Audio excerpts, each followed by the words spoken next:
विजय जी, जोधपुर से। श्री हरिवंश। श्री हरिवंश महाराज जी।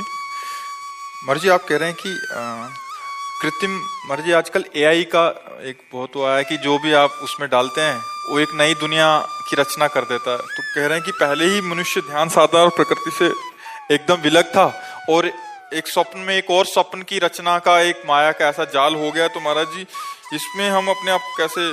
अब कलयुग ऐसा व्यवस्था करता जाएगा कि आपका मन अंतर्मुख भजन में न लगने पावे। देखो, आज के 25-30 वर्ष पहले मोबाइल कहाँ था?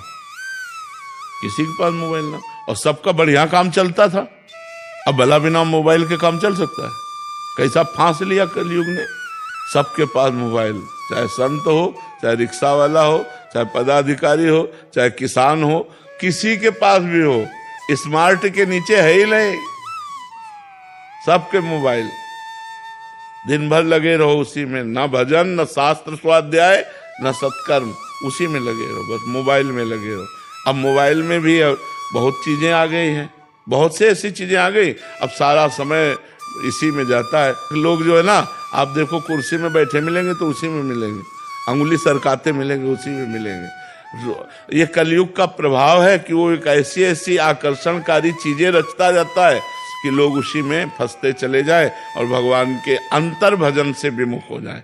अंतर भजन, अब माला लिए हो, मोबाइल लिए, मतलब क्या माला चलेगा? माला लिए हो, मोबाइल भी देखते चले जा रहे हैं, अब वो माला क्या चल रहा? हो तो एक क्रिया हो रही। माला तो तब जो नाम जप कर रहे हैं, वही ध्यान में, वही सुन रहे और खूब आनंद से डूबते चले जा रहे, तब तो माला जप हो। तो भाई अब ये चीजें तो कलयुग और आगे आविष्कार आएंगे, ऐसे आविष्कार आएंगे जो भजन विहीन करते चले जाएंगे हमारा सारा मन। अब रामायण पढ़ने में, महाभारत पढ़ने में, भागवत पढ़ने में, वेद पढ़ने में किसका मन लगता है? अब बताओ, इतने लोग बैठे हैं, कौन रोज स्वाध्याय करता है कि रोज सुबह उठकर नहा धो करके वेद का पाठ हो रहा है, संध्या गायत्री हो रही, भागवत का पाठ हो रहा है? कोई बिरला ही करता होगा।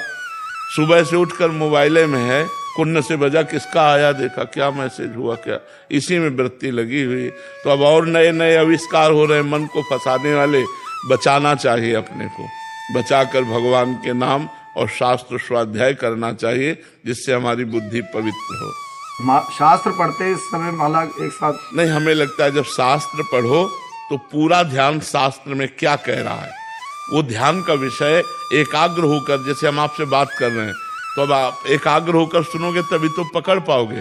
अगर इसमें एकाग्रता करोगे तो फिर माला में एकाग्रता नहीं हो पाएगी। जो तप है, भजन है, वो विशेष लाभदायक तब होता है जब हम एकाग्रता से करते हैं। तो हम पाठ करें तो एकाग्रता से करें, माला करें तब एकाग्रता से करें, पूजा करें तो एकाग्रता से करें, ऐसी हम कोशिश करें। अब जैसे हम रास्ते में चल रहे हैं तो हम माला जप कर रहे हैं, ऑफिस में है तो माला, लेकिन जब हम भगवान की कोई बात सुन रहे हैं, संतों की कोई बात सुन, तो हमें पूरा एकाग्र हो जाना है, एक एक शब्द हमको उनका ग्रहण करना है। अगर हमें खाली समय मिलता है तो राधा राधा, नहीं तो हम पूरा समय उनकी बात में देते हैं, क्योंकि बड़ा दुर्लभ होता है, संत समागम बड़ा दुर्लभ होता है। तो ऐसे ही शास्त्र स्वाध्याय जब करें तो शास्त्र क्या कह रहा है ये हमारी पकड़ में तो आना चाहिए। अगर माला भी चलाते गए शास्त्र भी, तो ना माला में एकाग्रता है ना शास्त्र में, दोनों पूर्ण नहीं हुए। तो हमको एकाग्रता पूर्वक एक एक कार्य करना चाहिए।